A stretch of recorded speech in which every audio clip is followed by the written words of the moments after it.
Bismillahirrahmanirrahim. Assalamualaikum warahmatullahi wabarakatuh. Alhamdulillahirabbil alamin wassalatu wassalamu ala asyrafil anbiya'i wal mursalin wa ala alihi wa ashabihi ajma'in. Rabbi shrah li sadri wa yassir li amri wahlul 'uqdatam min lisani yafqahu qawli. Alhamdulillah, syukur pada Allah Subhanahu wa taala kerana kita masih lagi diberikan kesempatan untuk membuat perkongsian ilmu, dan insya-Allah pada hari ini Ustaz nak berkongsi lebih lanjut berkaitan tentang sirah Rasulullah sallallahu alaihi wasallam dan juga peristiwa para sahabat baginda. Insya-Allah pada petang ini Ustaz nak berkongsi satu peristiwa, iaitu peristiwa perdamaian Hudaibiyah dan juga kisah Sayyidina Abu Basir radhiyallahu anhu dan Sayyidina Abu Jandal.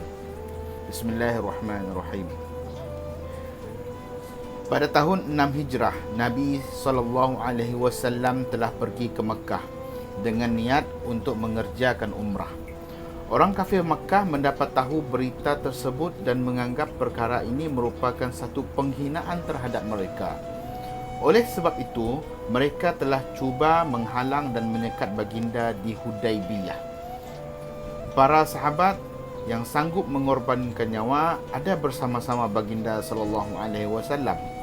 Mereka menganggap pengorbanan nyawa untuk baginda sallallahu alaihi wasallam ialah satu kebanggaan.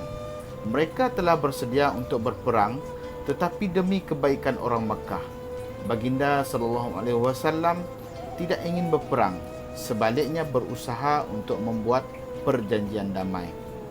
Walaupun para sahabat bersedia dan berani menentang musuh, masih Rasulullah SAW begitu sekali mengambil hati orang-orang kafir, sehingga setiap syarat mereka telah diterima. Para sahabat berasa amat tertekan kerana mereka sangat-sangat tidak setuju dengan cara perjanjian damai tersebut. Namun, mereka tidak mempunyai apa-apa pilihan lain apabila berhadapan dengan perintah Nabi Muhammad sallallahu alaihi wasallam. Mereka ialah orang yang sanggup mengorbankan nyawa, namun sifat taat mengatasi segala-galanya. Oleh sebab itu, orang yang berani seperti Sayyidina Umar pun terpaksa tunduk. Antara syarat yang telah ditetapkan dalam perjanjian tersebut ialah sekiranya ada orang kafir yang memeluk Islam dan berhijrah ke Madinah, maka orang Islam mesti menghantarnya kembali ke Makkah. Sekiranya ada daripada kalangan orang Islam yang murtad dan lari ke Makkah, mereka tidak akan dipulangkan. Sebelum perjanjian tersebut habis ditulis, Sayyidina Abu Jandal, seorang sahabat yang telah menanggung berbagai seksaan kerana memeluk Islam dan telah diikat dengan rantai, tiba-tiba datang dalam keadaan terjatuh-jatuh. Beliau tiba di sisi tentera Islam dengan harapan bahawa melalui pembelaan orang Islam, beliau akan terlepas daripada musibah tersebut. Bapanya, Suhail, yang pada masa itu belum lagi memeluk Islam, sebaliknya telah memeluk Islam sewaktu pembukaan kota Makkah, menjadi wakil orang kafir dalam perjanjian tersebut, telah menampar anaknya dan berkeras ingin membawanya pulang. Baginda sallallahu alaihi wasallam berkata, "Sekarang perjanjian ini belum berkuat kuasa. Oleh itu, atas dasar apakah engkau mengenakan undang-undang?" Walau bagaimanapun, dia tetap berkeras. Kemudian Rasulullah sallallahu alaihi wasallam bersabda, "Serahkanlah perang itu kepadaku semata-mata kerana permintaanku." Namun mereka tetap berdegil. Sayyidina Abu Jandal radhiyallahu anhu telah melaung memanggil orang Islam dan mengadu, "Aku datang sebagai orang Islam dan begitu banyak telah aku tanggung musibah. Dan sekarang, adakah aku akan dikembalikan? Hanya Allah Subhanahu wa taala sahaja yang tahu apa-apa yang terpendam dalam hati orang Islam pada masa itu." Namun, kerana menghormati perintah Rasulullah sallallahu alaihi wasallam, beliau pun pulang. Rasulullah sallallahu alaihi wasallam telah menenangkan beliau dan mengarahkan beliau supaya bersabar. Baginda bersabda, Allah akan membuka jalan untukmu sedikit masa lagi. Setelah perjanjian selesai, seorang sahabat lagi, Sayyidina Abu Basir radhiyallahu anhu, telah memeluk Islam dan datang ke Madinah. Orang kafir menghantar 2 orang wakil untuk membawa beliau pulang. Mengikut perjanjian yang telah dibuat, Rasulullah juga telah memulangkan beliau. Sayyidina Abu Basir juga merayu, "Wahai Rasulullah, saya datang sebagai seorang Islam. Tuan pula menghantar saya kembali ke dalam cengkaman orang kafir." Rasulullah menyuruh beliau supaya bersabar dan bersabda, Allah Subhanahu wa ta'ala akan membuka jalan untukmu sedikit masa lagi. Sahabat ini pun pulang bersama 2 orang kafir tersebut.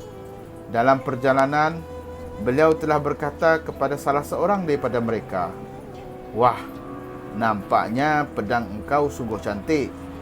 Biasanya orang yang bongkak akan berbangga dengan pujian yang sedikit." Si kafir itu pun mengeluarkan pedangnya dari sarung sambil berkata dengan bangganya, "Memang pun, saya telah mencuba ke atas beberapa orang." Sambil berkata demikian, dia telah menyerahkan pedang itu kepada Sayyidina Abu Basir.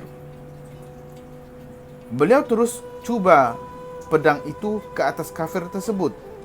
Teman si kafir yang melihat rakannya telah dibunuh terus lari dari situ dan pergi ke Madinah sebelum tiba gilirannya untuk dibunuh. Dia pergi berjumpa Nabi SAW dan berkata, "Kawan saya telah mati dan akan tiba giliran saya pula." Selepas itu, Sayyidina Abu Basir radhiyallahu anhu pun tiba dan berkata, "Wahai Rasulullah, Tuan telah menunai janji Tuan dengan mengembalikan saya. Saya sendiri tidak ada apa-apa janji yang mesti ditunaikan. Sedangkan mereka menghalang saya daripada agama saya. Oleh sebab itu, saya telah melakukan perkara ini."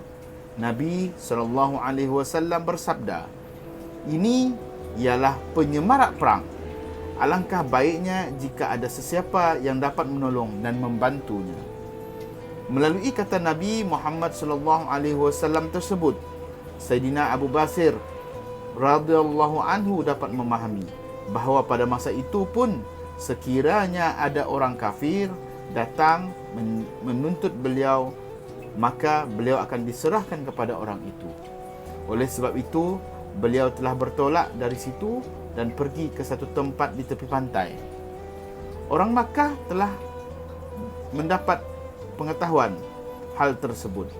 Maka Sayyidina Abu Jandal yang kisahnya telah diceritakan sebelum ini tadi pun datang ke sana secara bersembunyi. Selepas itu, sesiapa sahaja yang memeluk Islam telah pergi ke sana dan menyertai mereka. Dalam beberapa hari saja telah terbentuk satu jemaah yang kecil. Hanya Allah Subhanahu wa ta'ala yang mengetahui apakah yang berlaku kepada mereka di padang pasir yang tidak mempunyai penduduk, kebun dan apa-apa kemudahan makanan. Walau bagaimanapun, sahabat-sahabat itu telah menyekat perjalanan para penzalim yang telah menyebabkan mereka lari daripada Mekah. Mereka telah melawan dan berperang dengan kafilah-kafilah yang lalu di sana.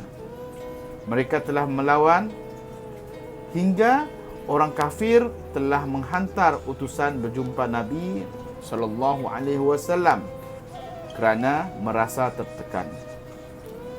Utusan itu datang merayu dengan penuh rendah diri kepada Nabi agar baginda Muhammad SAW memanggil Sayyidina Abu Basir radhiyallahu anhu serta jemaahnya ke sisi baginda SAW, demi kerana Allah dan demi persaudaraan orang Makkah dengan Nabi Muhammad SAW. Dengan itu, mereka semua termasuk dalam perjanjian Hudaibiyah dan jalan perhubungan orang Makkah akan terbuka semula. Ditulis bahawa apabila surat keizinan Nabi SAW tiba kepada mereka, pada masa itu Sayyidina Abu Basir sedang mengalami sakit tenat. beliau meninggal dunia dengan surat keizinan Nabi SAW yang masih berada di tangannya. Sidang pendengar, para jemaah yang dihormati, yang disayangi Allah, kesimpulan yang kita boleh buat daripada kisah ini, sekiranya seseorang itu teguh dalam agamanya, dengan syarat agama itu pun adalah agama yang benar, sebesar mana pun kuasa, tidak boleh menggugat keagamaannya. Allah Subhanahu wa taala juga berjanji untuk menolong orang Islam dengan syarat bahawa dia ialah orang Islam yang sejati. Moga kisah ini tadi dapat diambilkan pengajaran. Jazakallahu khairan katsira. Wassalamualaikum warahmatullahi wabarakatuh.